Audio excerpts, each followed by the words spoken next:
de ton cœur.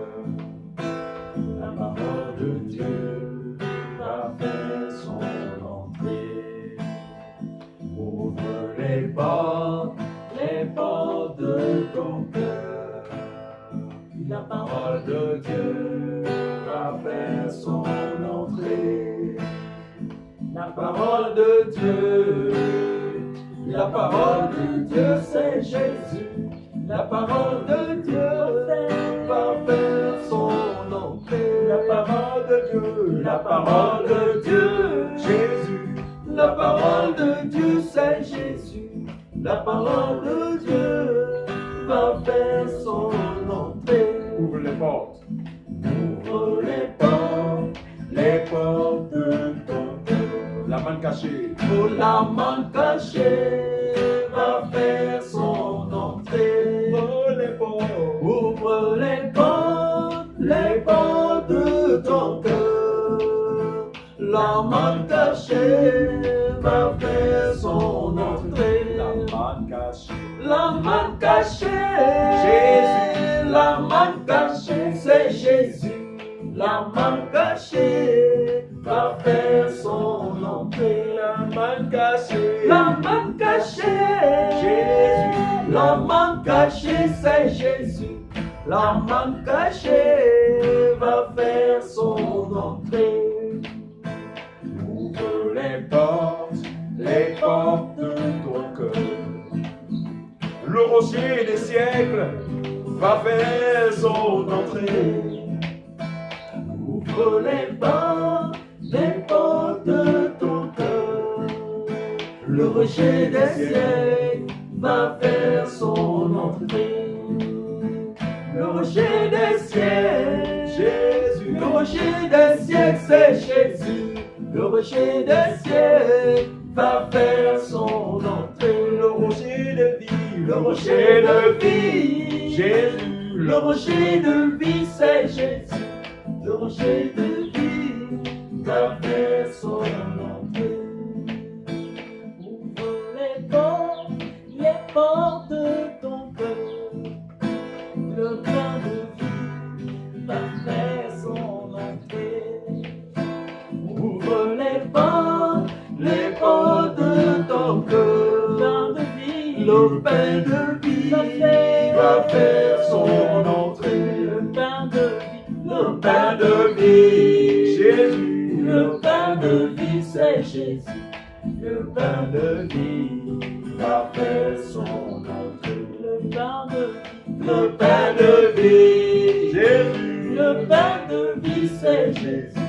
Le pain de vie va faire son entrée. Le pain de vie. Le pain de vie, le pain de vie, c'est Jésus.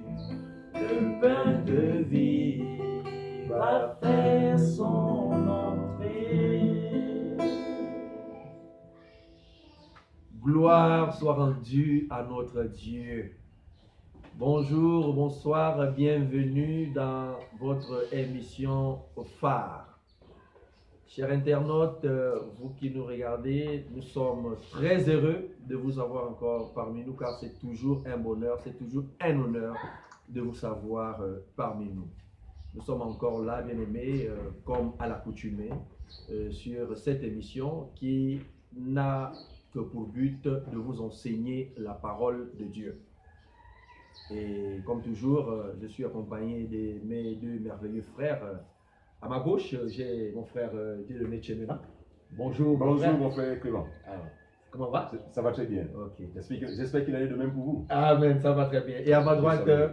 j'ai mon frère Djelé Fabrice. Djelé Fabrice, bonsoir. Alors, bonsoir mon frère. Alors, comment va? Ah, ça va, par la grâce de Dieu, tout va bien. Ok, voilà, bien aimé dans le Seigneur, alors, le décor il est planté.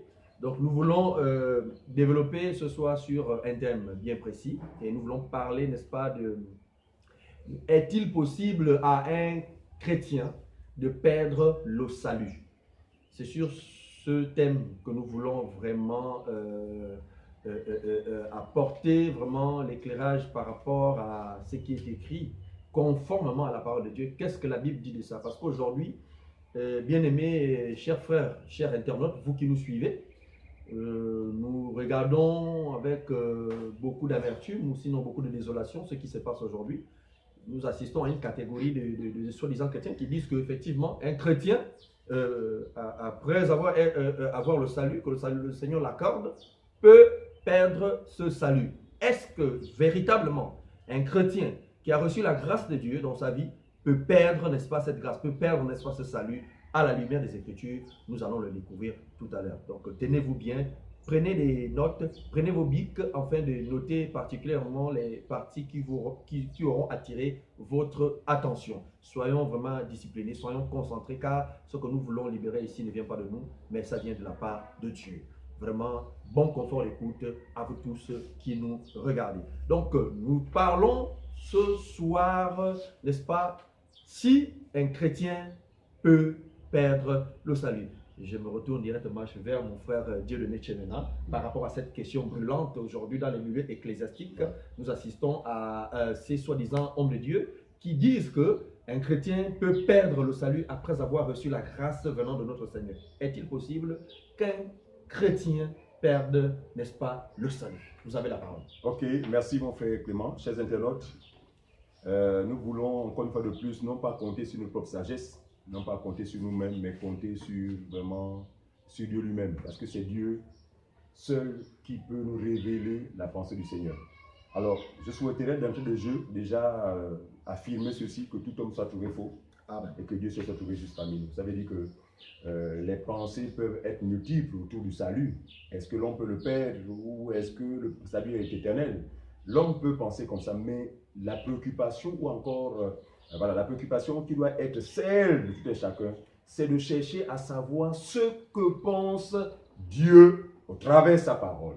C'est la parole seule qui est à même de pouvoir nous aider, qui est à même de pouvoir nous donner une idée claire sur ce sujet. Voilà. Alors pour cela, je souhaiterais qu'on consulte les prophètes, parce que la Bible déclare que l'Église est bâtie sur le témoignage des apôtres et des prophètes. Très bien.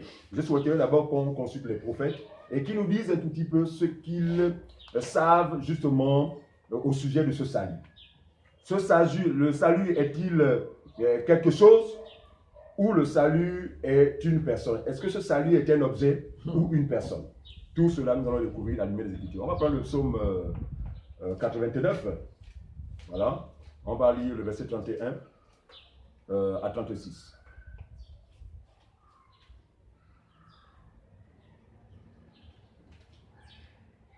Oui, nous allons lire la parole de Dieu. Il est même mieux qu'on commence par le verset 28. C'est mieux. Psaume 28. Psaume 89, Oui. verset 28. Et moi, je ferai de lui le premier-né, le plus élevé des rois de la terre. Je lui conserverai toujours ma bonté et mon alliance. Lui sera fidèle. Je rendrai sa postérité éternelle. Attendons d'abord là, s'il vous plaît. Ici, le prophète parle de la personne du Seigneur Jésus-Christ. Ouais. Dieu dit à travers David, et moi je ferai de lui le premier-né. Il ne s'agit pas d'un prophète venant du Congo, du Gabon ou de notre pays. Il s'agit simplement de la personne de Jésus-Christ. Les prophètes ont parlé de lui. Donc le prophète David dit de lui, poussé par l'Esprit, dit, et moi je ferai de lui mon premier-né. Effectivement, Jésus a été le premier-né, n'est-ce pas? C'est le premier fils de Marie, né selon cette nature. Il est le premier-né selon l'Esprit. Il est encore le premier-né d'entre les morts. Il est encore le premier alpha, oméga, etc. Donc ici, et moi je ferai de lui le premier-né et le plus élevé des rois. Effectivement, Jésus est le roi des rois. Ouais. Voilà. Ouais, amen. Je conserverai toujours ma bonté. Il dit, je lui conserverai toujours ma bonté. Et mon alliance lui sera fidèle. C'est ce que dit Dieu. Le verset 30. Il dit, je rendrai sa postérité éternelle. Ah! Dans ce monde, frères et sœurs, chers internautes, il n'y a que deux postérités. Laquelle? celle de la femme libre ou celle de la femme esclave. Quand on parle de la femme esclave, c'est la postérité du serpent. C'est-à-dire que c'est des gens qui n'auront jamais part à la vie éternelle. D'accord? Mais ici, la prophétie est orientée vers la postérité qui est celle de Jésus-Christ. La postérité de David. Voyez-vous? Il dit que je rendrai sa postérité, donc la postérité de Jésus, donc tous ceux qui sont nés de Jésus, tous ceux qui sont nés de la parole, donc les vrais enfants de Dieu, les enfants légitimes, la postérité de la femme libre. Je rendrai sa postérité éternelle et son trône comme les jours des cieux. Suivez, verset 31. Il dit, hein, même s'il arrive que cette postérité commette des impairs, c'est ce qu'il dit sur verset 31, si les fils abandonnent ma loi et ne marchent point selon ses ordonnances, il s'agit des croyants, la postérité de Jésus. Ouais. Donc s'il arrive que nous abandonnions sa loi, et que nous ne marchons pas selon ses ordonnances, s'ils violent mes préceptes et n'observent pas mes commandements, suivez, dit Dieu, verset 33, je punirai de la verge leurs transgressions. Ah, et par des coups leurs iniquités. Mais, verset 34, il dit, mais, chers internautes, notez cela. Avant de continuer la lecture, nous voulons vous inviter, ceux qui nous regardent, si vous n'avez pas une Bible à côté de vous, à aller la chercher, s'il vous plaît, c'est vraiment important. Afin de vérifier. Très bien, très bien, très bien. Nous tenons à cela. Voilà. Nous voulons amener les frères et les sœurs à réaliser l'importance de vérifier les Écritures. Parce que lorsqu'on ne vérifie pas les Écritures, on dira Amen à tue-tête. À tue-tête. On dira Amen pour des choses pour lesquelles on ne doit pas le faire.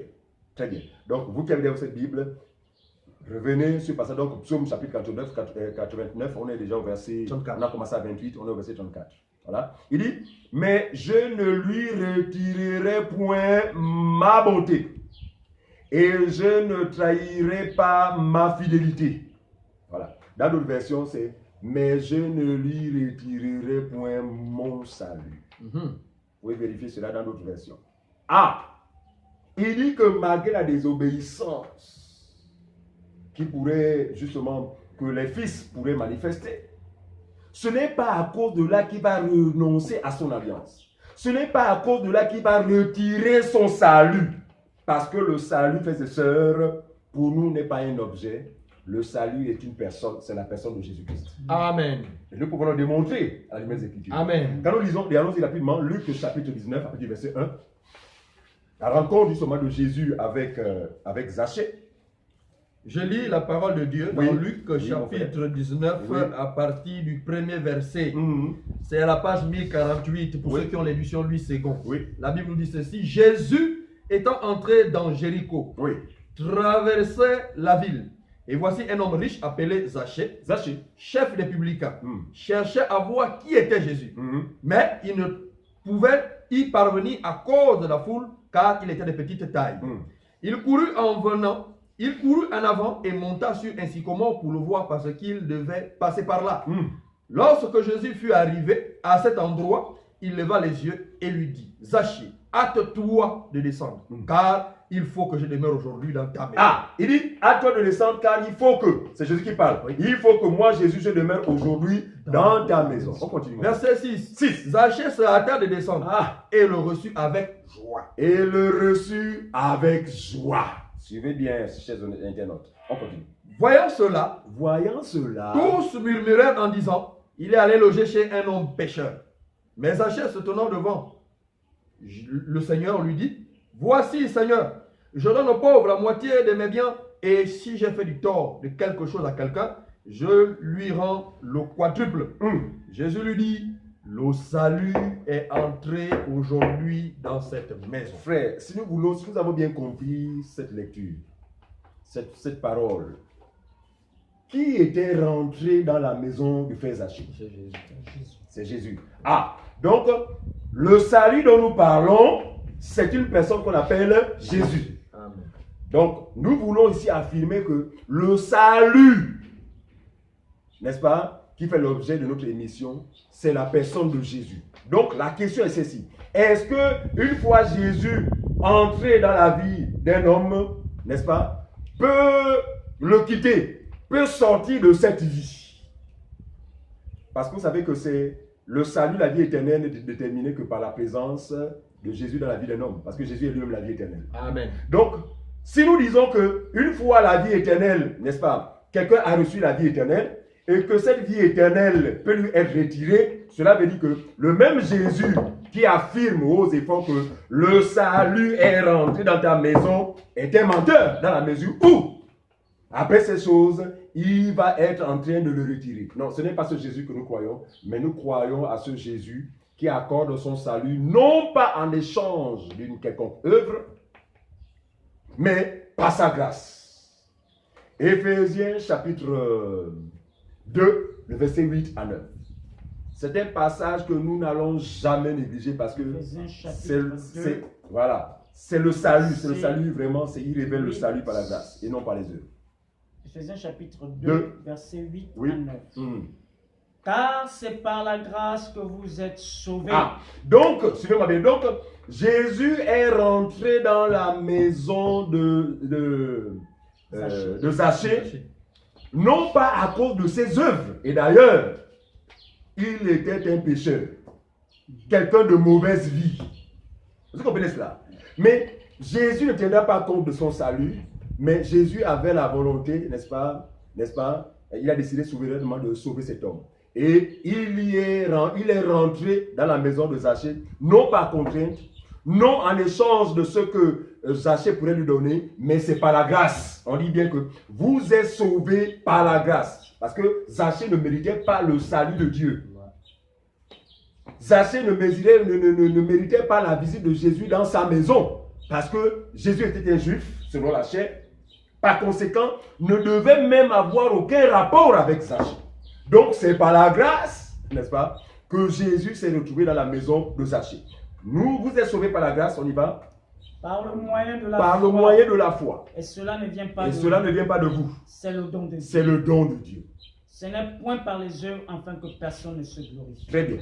Donc, nous croyons, frères et sœurs, nous allons le démontrer tout à l'heure.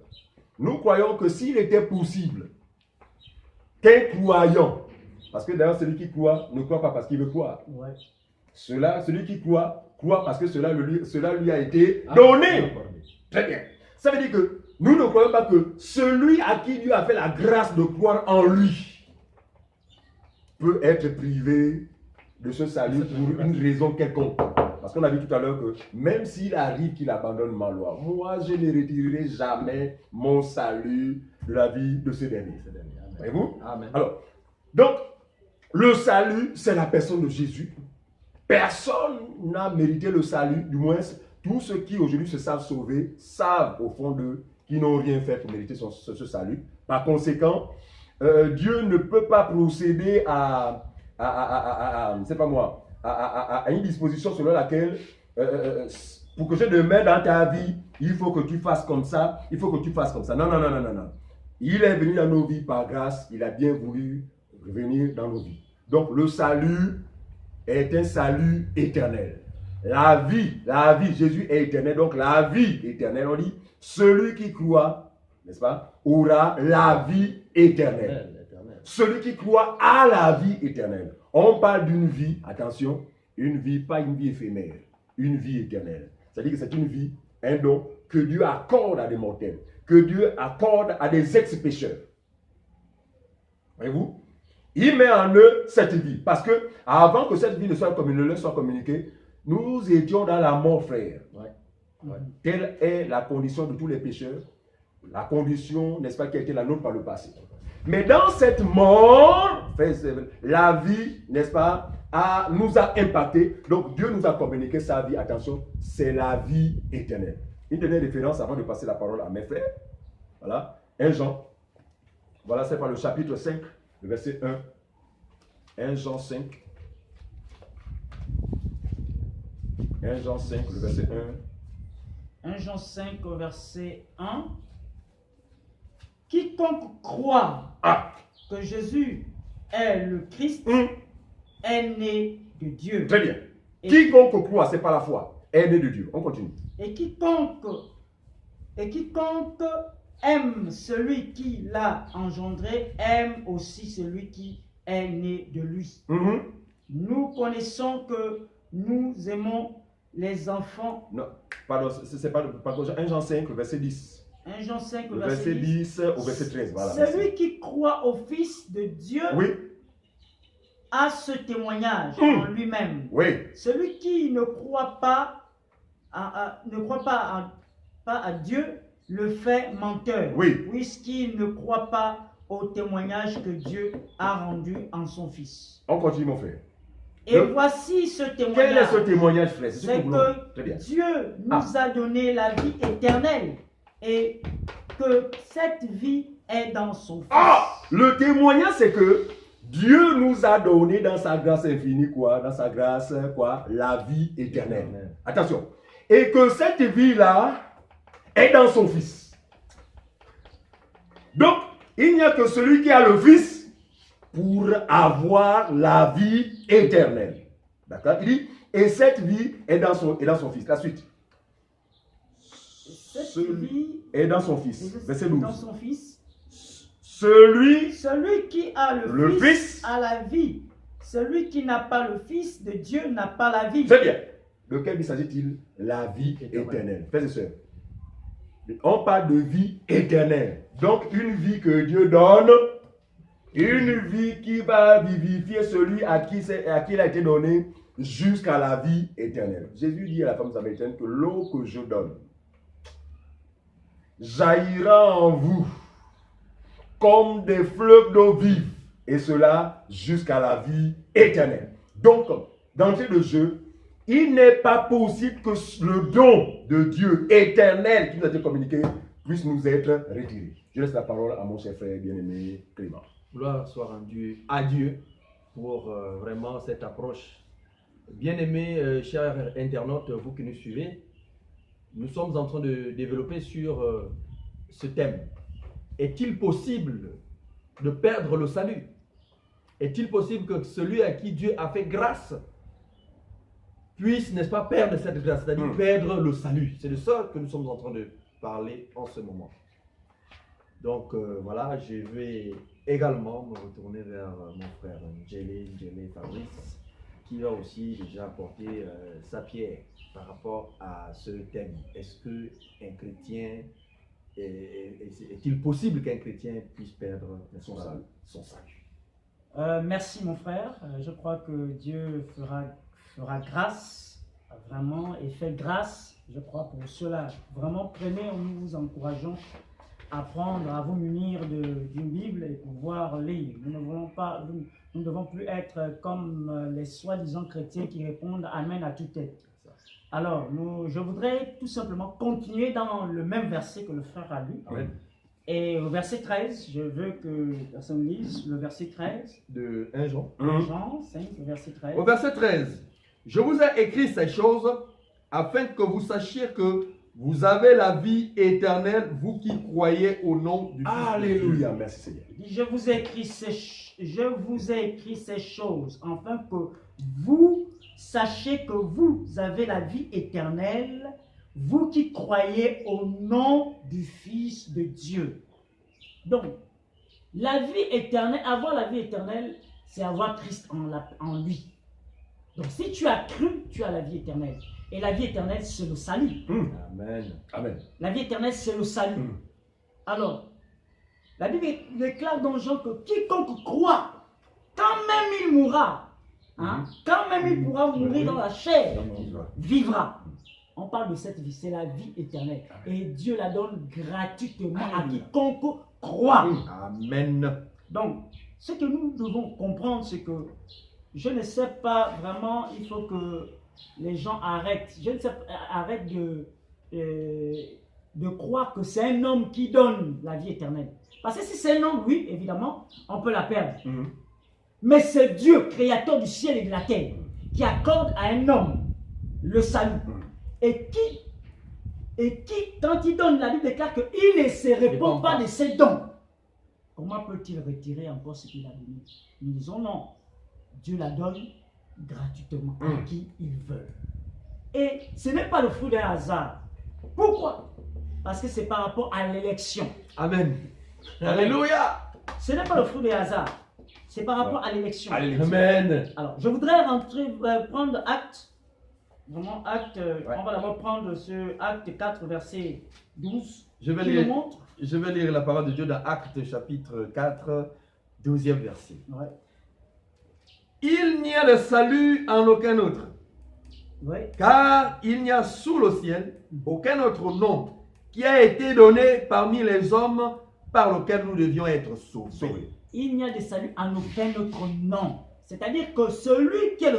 On a vu tout à l'heure le passage de Luc. On dit, le salut est rentré dans ta maison. Le salut, c'est la personne de Jésus-Christ qui rentre dans la maison. La maison ici, c'est la vie d'un individu. Amen. Amen. Alors, il rentre dans ta maison. Quand il rentre dans ta maison, c'est pour y résider. Ouais.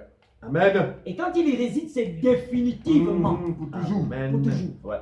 Mais pour quiconque croit. Alors, est-ce que c'est le fruit d'un hasard que quelqu'un aujourd'hui croit? Non, c'est parce qu'il a été prédestiné à croire. Amen.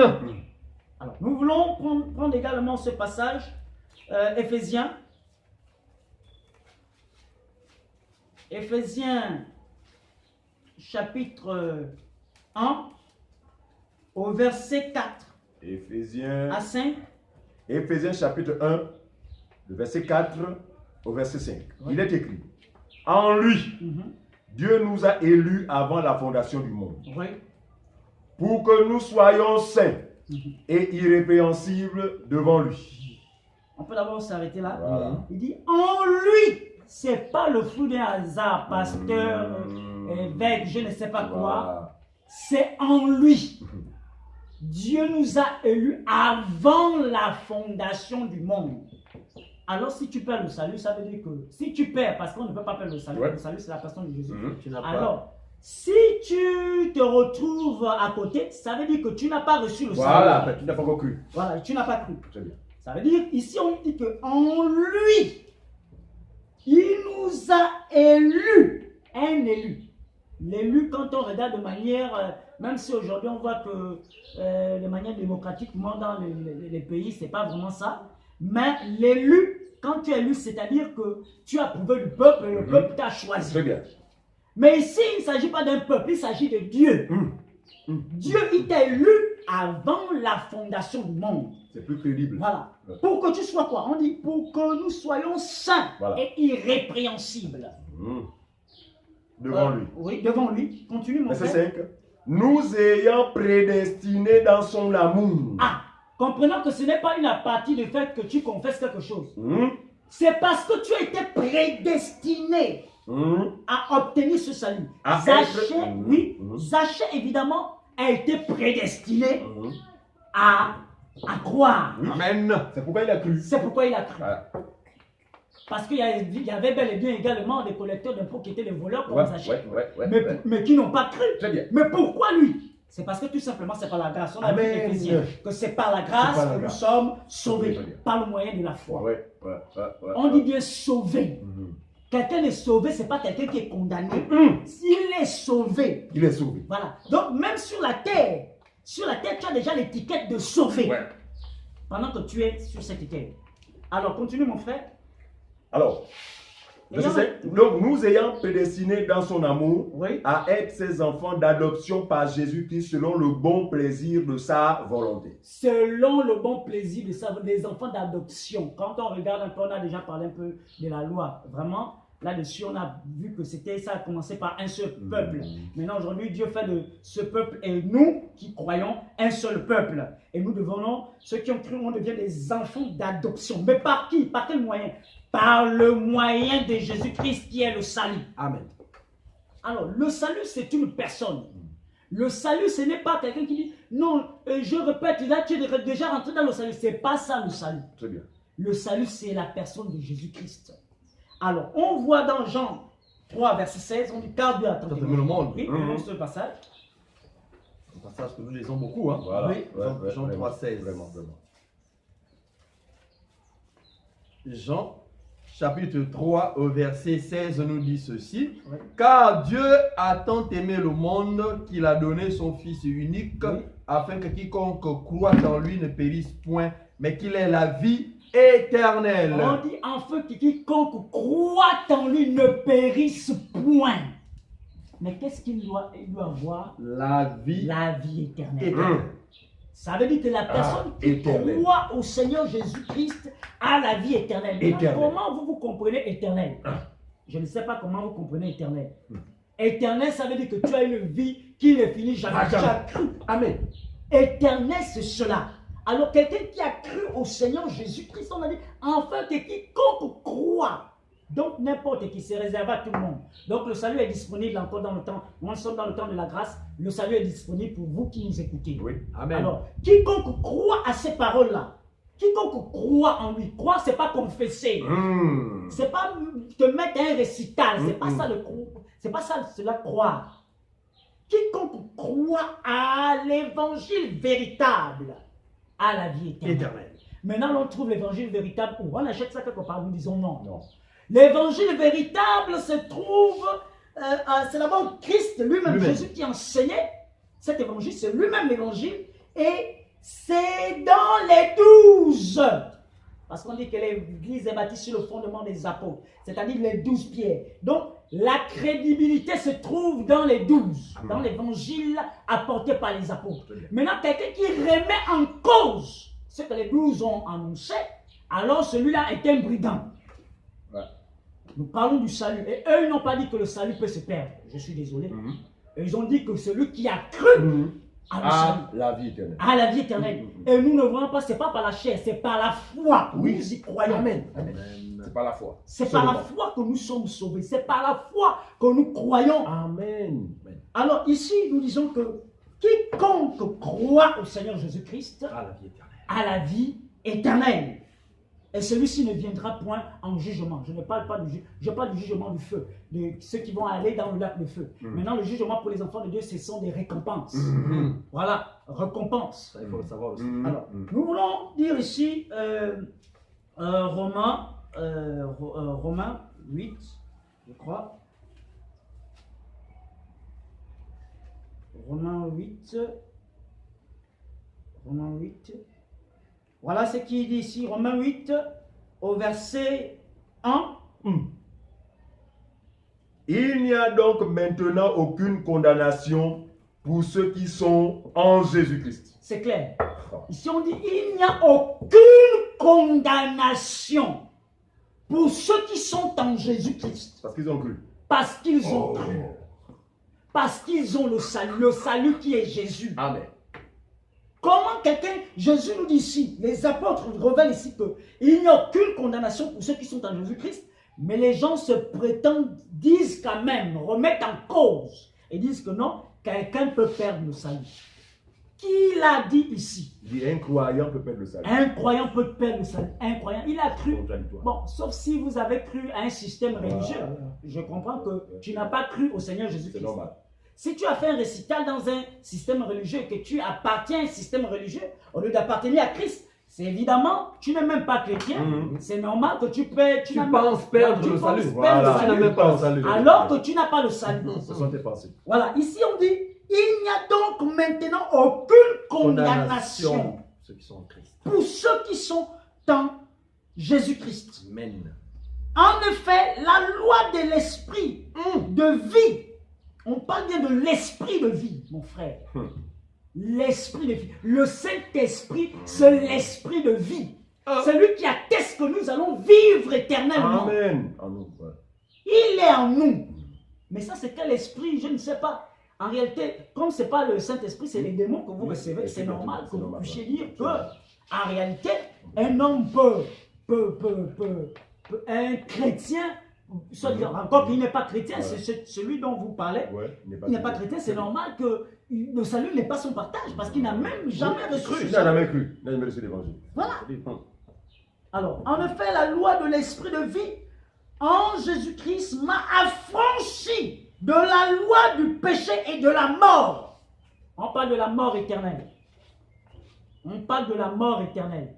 Alors, ça veut dire que il m'a franchi de la mort.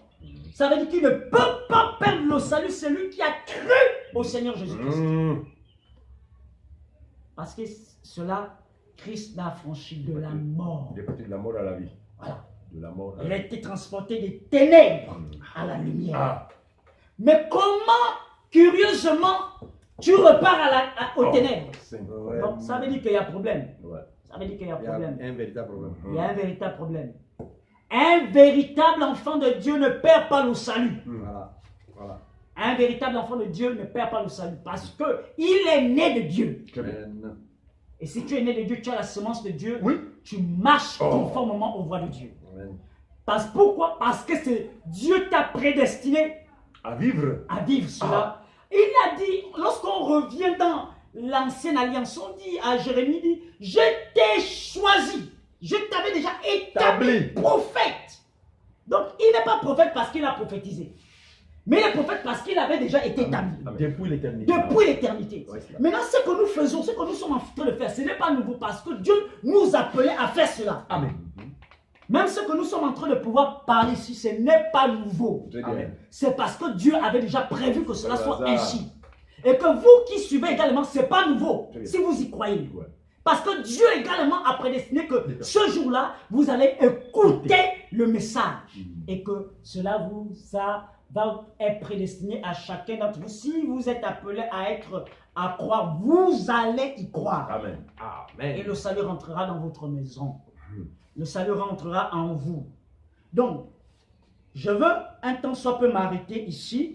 Et voilà, je veux m'arrêter un temps soit peu là. Je vais laisser la parole à mon frère. Amen, amen, amen, amen. Gloire soit rendue à Dieu. Amen. Vraiment, bien aimé dans le Seigneur, vous voyez que par la grâce de Dieu, par la volonté et la capacité que le Seigneur met, nous essayons de vous exposer ces choses.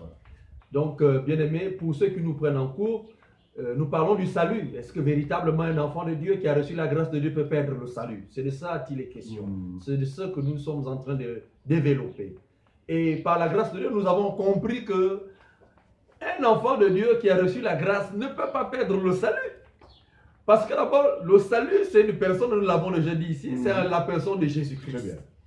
Et le salut, bien aimé, c'est pas une émanation d'un individu, d'un être humain.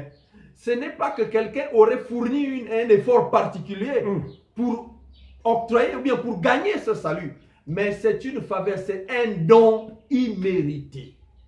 Donc c'est Dieu lui-même qui juge nécessaire. C'est pourquoi la Bible dit que c'est Dieu qui appelle un homme d'une terre lointaine.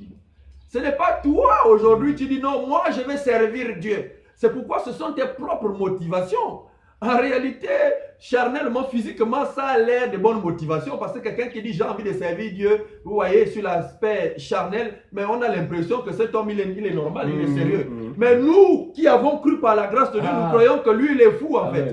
Parce que tu ne peux pas dire que toi, tu as envie de servir Dieu. C'est Dieu qui appelle un homme d'une terre lointaine. C'est la raison pour laquelle, quand toi, tu as envie de servir Dieu et qu'à la fin, tu remarques que avec tes propres efforts, tu es en train de te perdre. Et tu dis que, ah oui, c'est possible que je puisse perdre le salut. Non, mais toi, tu n'as même pas encore reçu le salut. Parce que, en réalité, c'est toi qui as envie de suivre. C'est toi qui as envie de servir Dieu. Comme ce jeune homme riche qui est venu vers le Seigneur pour dire comment faire pour entrer. Le Seigneur lui a dit que tu connais, n'est-ce pas, les commandements. Il dit au Seigneur, mais moi, j'ai respecté tout cela. Depuis mon enfance. Depuis mon enfance. Le Seigneur va lui dire, bon, ok, vends tes richesses, partage le peuple, viens et suis-moi. La Bible dit que ce jeune homme est retourné tout triste. Pourquoi? Parce qu'en réalité, ce n'est pas Dieu qui lui a appelé. Vous voyez, ce n'est pas Dieu qui lui a appelé. Donc, il ne pouvait pas entrer dans, n'est-ce pas, la maison de Dieu. Il ne pouvait pas être agréable à Dieu parce que c'est lui-même, n'est-ce pas, qui a voulu faire des efforts pour pouvoir suivre Dieu. Donc, lui, il a des bonnes motivations, frère, parce qu'il dit, non, j'ai envie, Seigneur, on fait comment pour aller là-bas? C'est des bonnes motivations. Pour lui, il croyait qu'il est sur la route. Pour lui, il pouvait penser qu'il est déjà sauvé là le salut. Donc du coup, quand la réponse du Seigneur peut le refroidir, croyant que c'est sûr que je peux perdre le salut. Mais il n'est même pas encore, il n'a pas le salut, puisque les motivations, ce sont des motivations purement charnelles. Donc c'est pour te dire, c'est pour vous dire, frères et sœurs bien-aimés dans le Seigneur, vous qui nous regardez, chers internautes. Lorsque Dieu fait la grâce à un homme, n'est-ce pas, de le recevoir, bien-aimé, ça ne dépend pas de ce que la personne peut bien faire. Ça ne dépend pas d'une œuvre particulière que quelqu'un aurait accomplie pour bénéficier de la grâce de Dieu. On dit bien la grâce. Ça veut dire que la personne ne mérite rien dedans. c'est une émanation de Dieu. Mais comment Dieu va encore retirer lui-même cela? Puisque personne de nous n'a fait cette demande, mais c'est Dieu lui-même qui a décidé de le faire. Et nous voulons aussi vous faire comprendre, bien-aimés dans le Seigneur, que l'apôtre Paul nous dit que la nature elle-même ne nous enseigne-t-elle pas. Bien-aimés, vous et moi, nous sommes tous des pères et des mères de famille. Et vous conviendrez avec moi qu'en tant que père de famille, que moi je suis, si premièrement j'aime mes enfants, ce n'est pas parce que ces enfants-là, n'est-ce pas, font des choses qui sont bien, que j'aime. Non, j'aime mes enfants, j'aime tous mes enfants d'abord parce que dans un premier temps, c'est d'abord les miens. Très bien, très bien. C'est d'abord mes enfants. Donc à partir de ce niveau, ils sont dans la maison. Ce sont mes fils et mes filles. Je ne les aime pas parce que lui là, il lave les assiettes, lui là, il me balaye la maison, lui là, il me puise de l'eau. Non, je les aime d'abord parce que dans un premier temps, ce sont mes enfants. Donc, c'est pour dire que nous sommes les enfants de Dieu. Dieu nous a fait la grâce, n'est-ce pas, de venir nous sauver par rapport à notre situation passée. Et c'est pourquoi le passage de Jean 3,16. Donc, maintenant, quiconque croit à l'œuvre que Dieu a manifestée à la croix, c'est celui-là qui reçoit, n'est-ce pas, cette vie impérissable, cette vie éternelle. On dit bien vie éternelle. Ça veut dire que c'est à l'infini. Je vais prendre un passage dans la Bible. Prenons d'abord Ésaïe. Ésaïe chapitre 44, nous allons lire au verset 17. Ésaïe 45, autant pour moi, vous qui prenez des notes.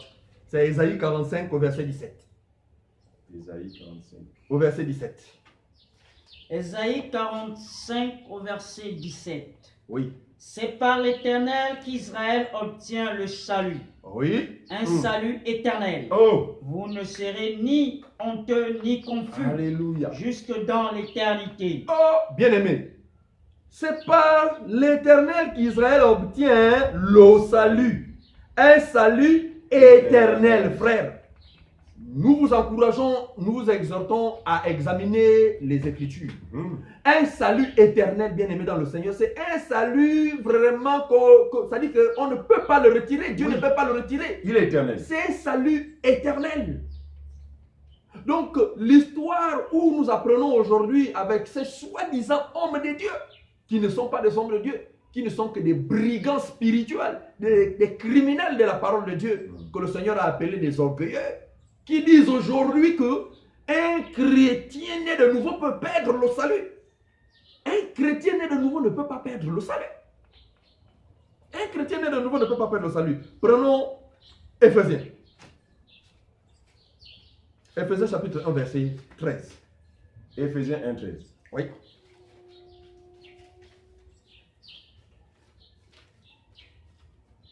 Éphésiens, vas-y. Éphésiens 1 au verset 13. Oui. En lui, vous aussi, après avoir entendu la parole de la vérité, l'évangile de votre salut. Oui, mon frère, bloque un peu d'abord. Parce que, vous savez, il faut qu'on parte un peu point par N'est-ce point. pas, n'est-ce pas, n'est-ce pas. Nous n'allons pas vite, vite. Nous voulons que nos chers internautes vraiment comprennent ce que nous voulons véhiculer. Il dit, en lui, bien-aimé dans le Seigneur, ce n'est pas à un mortel ou à un prophète qui est venu des États-Unis d'Amérique ou un prophète qui revient du Congo.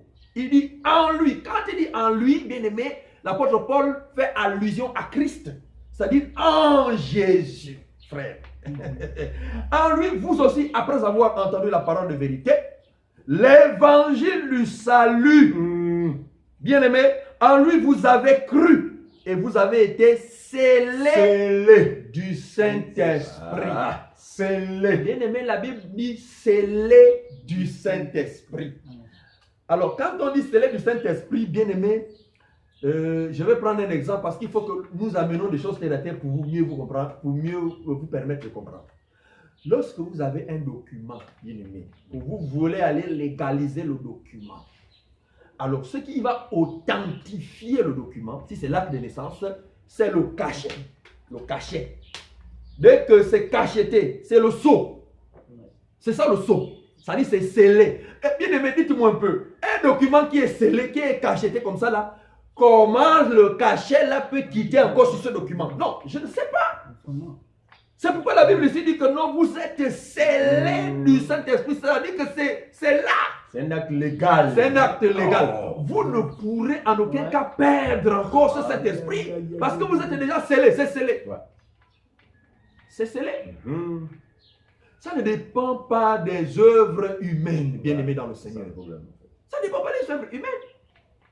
Aujourd'hui, avec ces enseignements que vous recevez ça et là, où on vous dit non, c'est lorsque une personne va peut-être commettre des choses que les gens décrivent, que nous décrions aujourd'hui. Donc ça veut dire Dieu peut retirer le salut par rapport à la vie que la personne là est en train de mener. Ah. Mais bien aimé dans le Seigneur, nous allons le découvrir tout à Voilà. l'heure. C'est une erreur monumentale. C'est une erreur monumentale. Parce que le salut, ce n'est pas par rapport à une œuvre.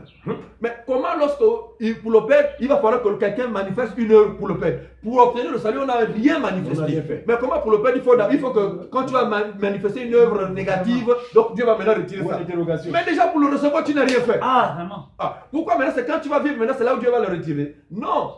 Il y a beaucoup. C'est pourquoi vraiment nous allons vous expliquer ces choses. Mhm. Le salut, c'est un don que Dieu accorde. Et lorsque Dieu a accordé ce don-là dans la vie d'une personne bien aimée, c'est parce que cette personne-là avait déjà été connue d'avance Ouais, par Dieu. il faut le dire. Il faut que nous le sachions, il faut que vous le sachiez.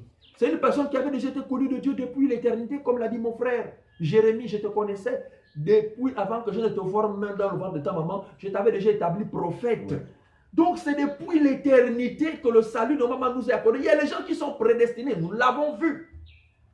Alors ces gens qui sont prédestinés, ce sont eux qui sont appelés les véritables chrétiens. Mais aujourd'hui, ceux qui n'ont pas cru, bien aimé que ça soit clair, ceux qui n'ont pas cru à l'œuvre de la croix, ce sont des rebelles, ce sont des incrédules.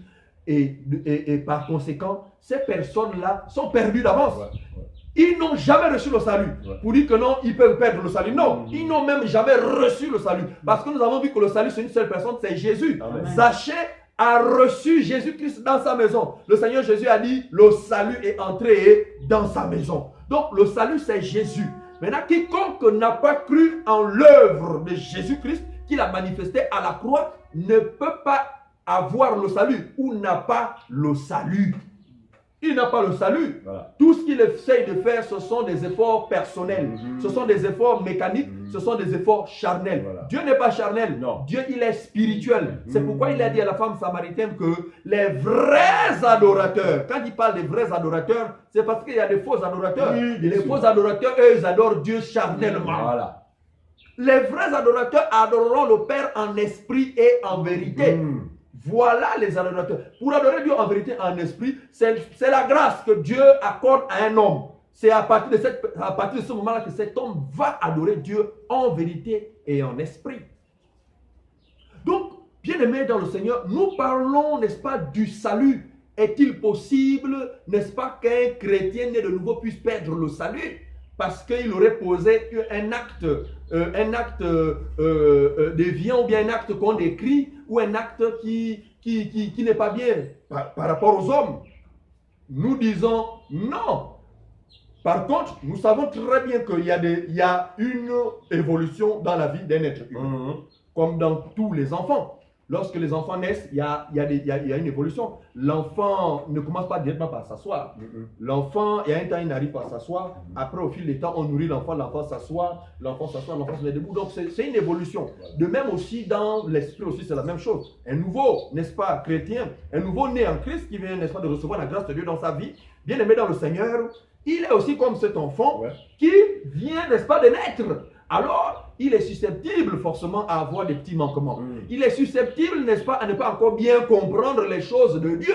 Mais le salut, Dieu ne peut pas retirer le salut dans la vie de cet enfant-là à cause de ça. Ce n'est qu'un enfant. Il a besoin simplement d'être enseigné, d'être nourri pour réaliser véritablement que c'est lui, il est l'héritier. Il est, n'est-ce pas, enfant de Dieu. Il est fils de Dieu. Parce qu'il a reçu la grâce de Dieu, non pas par les œuvres, mais par la grâce. Amen.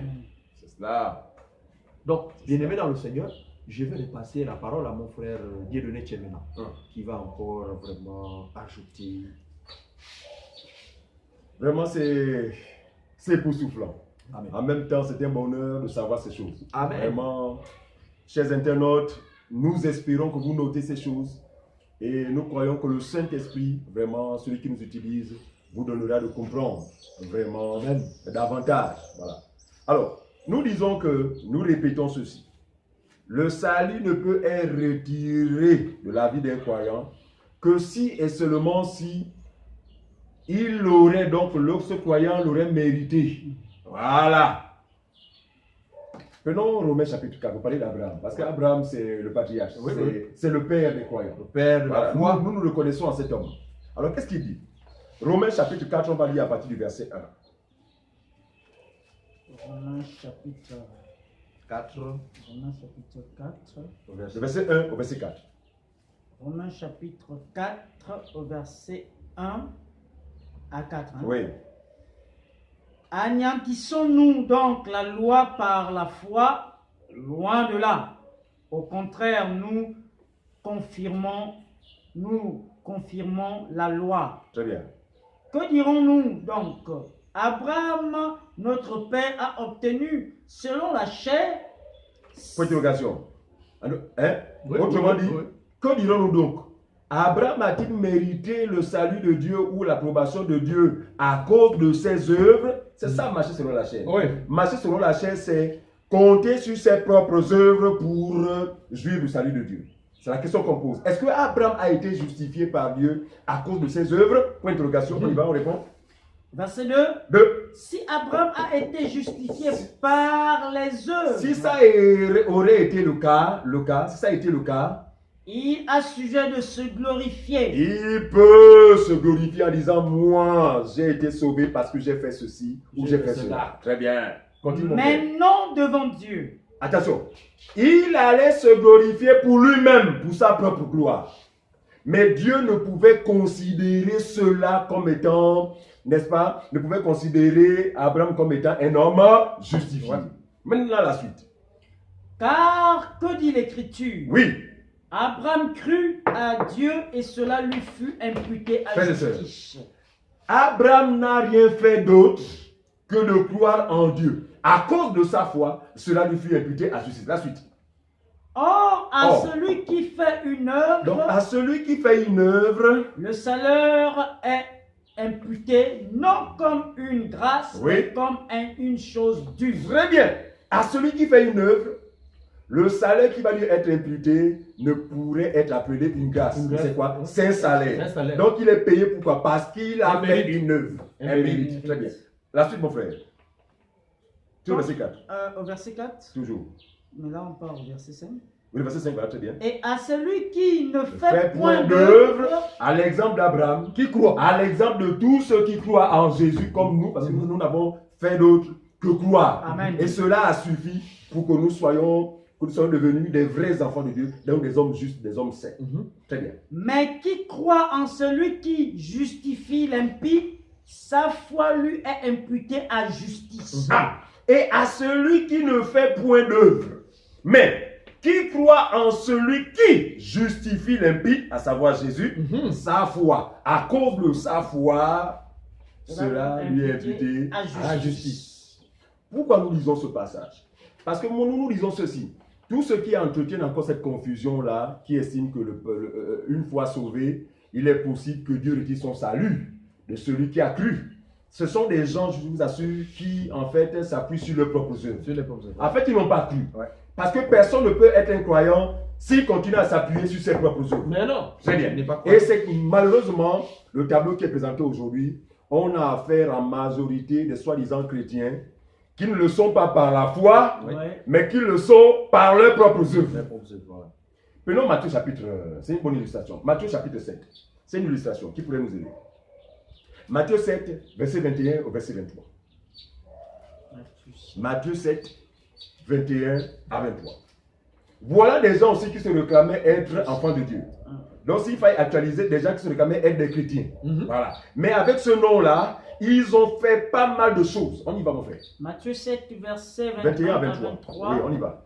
Ceux qui me disent Seigneur, Seigneur, n'entreront pas tous dans le royaume Ah, des cieux. frère, donc tous ceux qui disent Jésus, Jésus aujourd'hui, ne sont pas forcément sauvés. Ouais. Oui. C'est pourquoi c'est cette catégorie de personnes qui affirment haut et fort que le salut leur peut être retiré. Pourquoi? Parce que quand on va lire tout à l'heure, ces personnes, en venant vers Jésus, vont présenter leurs œuvres. Nous avons fait ceci en ton nom. Oui. Nous avons fait cela en ton nom. Oui, continuons. Oui, Amen. Amen. Ah, gloire à Dieu, Seigneur. Ceux qui me disent Seigneur, Seigneur, oui, n'entreront pas tous dans le royaume des cieux. Mais celui-là, celui qui fait la volonté de mon Père qui est dans les cieux. Très bien. Plusieurs me diront en ce jour-là, Seigneur, Seigneur, n'avons-nous pas prophétisé n'avons-nous pas? C'est-à-dire que eux, pour eux, c'est eux-mêmes qui prophétisaient par eux-mêmes. Oui. Voilà. Donc, ils présentent ces œuvres au Seigneur, Seigneur, mais nous avons fait ceci en ton nom. On continue. N'avons-nous pas chassé les démons par ton nom? Par ton nom. Et n'avons-nous pas fait beaucoup de miracles en Par ton nom. Alors, je leur dirai ouvertement, je ne vous ai jamais connus. Retirez-vous de moi, vous qui commettez l'iniquité. Conclusion sur ce point.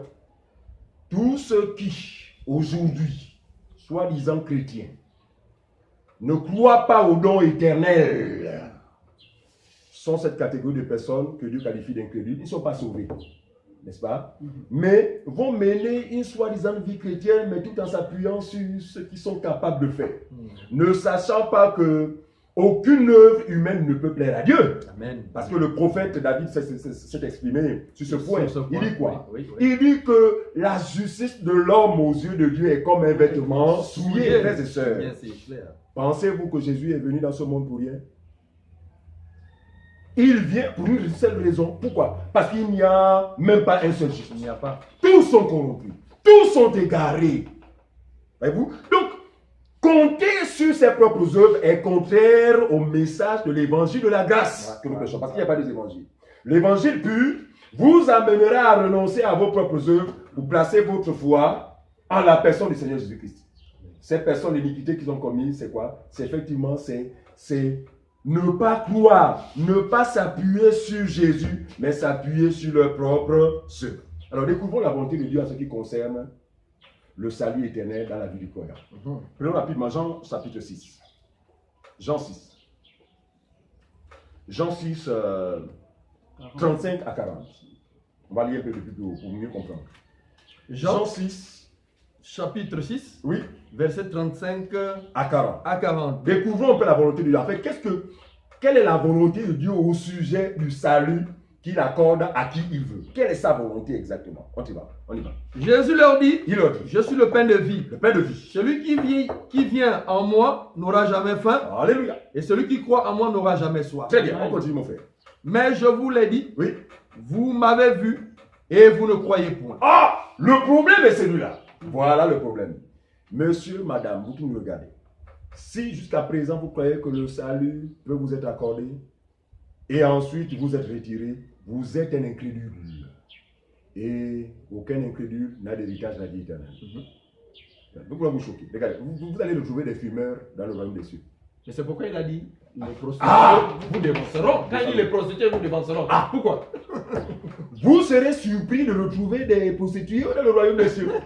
Et vous direz, mais pourtant il s'est prostitué. Attends, moi je me sanctifiais. Très bien. La prostituée a eu la grâce de comprendre la justice de Dieu qui passe par la foi. Amen. C'est ce qui va justifier sa présence dans le royaume. Et je vous assure que le problème que Jésus, en fait, le problème auquel il a été confronté dans le monde, c'est quoi? C'est l'incrédulité de la part des hommes. Non, les hommes, rien n'a changé. La Bible dit rien de nouveau sous le soleil. Dit le prophète. Non, ce qui a été, c'est ce qui est. Ce qui sera, voyez-vous. Donc, il y aura dans chaque génération une catégorie de personnes incrédules, notamment ceux qui ne croient pas au salut éternel. Amen. Alors que la Bible se prononce clairement sur ce point. On y va, mon frère, continue à l'étude. Mais, je vous l'ai dit, oui, vous m'avez vu et vous ne croyez point. Tous ceux que le Père me donne viendront à moi. Donc, personne ne peut venir à Jésus sans que le Père ne le lui confie. N'est-ce pas? Il dit quoi? Personne ne peut venir au Père à moi sans que le Père me l'attire. Vous voyez bien que devenir enfant de Dieu ou croire en Jésus, ce n'est pas humain. Ce n'est pas un homme qui prend une décision, mais c'est la grâce de Dieu qui pousse un homme et le dispose à pouvoir croire en lui. On continue. Tous ceux que le Père me donne viendront à moi, et je ne mettrai pas dehors celui qui vient à moi. Donc, aussi vrai que c'est le Père qui t'a envoyé vers Jésus, Jésus n'a pas le droit Même dehors. de te mettre dehors. Ouais. En d'autres termes, il n'a pas le droit de retirer la vie que le Père a mis en toi. Amen. On continue, mon frère. Car je suis descendu du ciel pour faire non ma volonté, mais la volonté de celui qui m'a envoyé. Suivez ces internautes. Il dit, quand moi je suis venu dans ce monde-là, non pour faire ma propre volonté, mais pour faire la volonté de celui qui m'a envoyé. Maintenant, la question qui devrait normalement ressurgir, enfin, qui devrait surgir, n'est-ce pas, dans chacun de nos cœurs, c'est laquelle? C'est, mais finalement, quelle est la volonté du Père? Amen. N'est-ce pas cela? Amen. Allons-y, la suite, verset 40. Au verset 40, Oui. la volonté de mon Père, c'est que Suivez. quiconque voit le Fils et croit en lui ait la vie éternelle, et je le ressusciterai au dernier jour. Frère, relis encore pour nos internautes. Verset 40 de Ouvrez Jean. grandement vos oreilles. Verset 40 de Jean Parce que nous chapitre allons fermer 6. la bouche aux faux enseignants. Voilà, ce qui vous trouble. Très bien. Que dit quelle est la volonté de mon Verset 40 de Jean chapitre 6 nous dit, Oui. la volonté de mon Père, c'est que quiconque voit le Fils et croit en lui ait la vie éternelle, et je le ressusciterai au dernier jour. Voilà la volonté de Dieu. Dieu veut que quiconque voit le Fils et croit en lui obtienne quoi? La vie éternelle. Voilà la volonté de Dieu. N'est-ce pas? Alors, Jean chapitre 4, verset 13 à 15.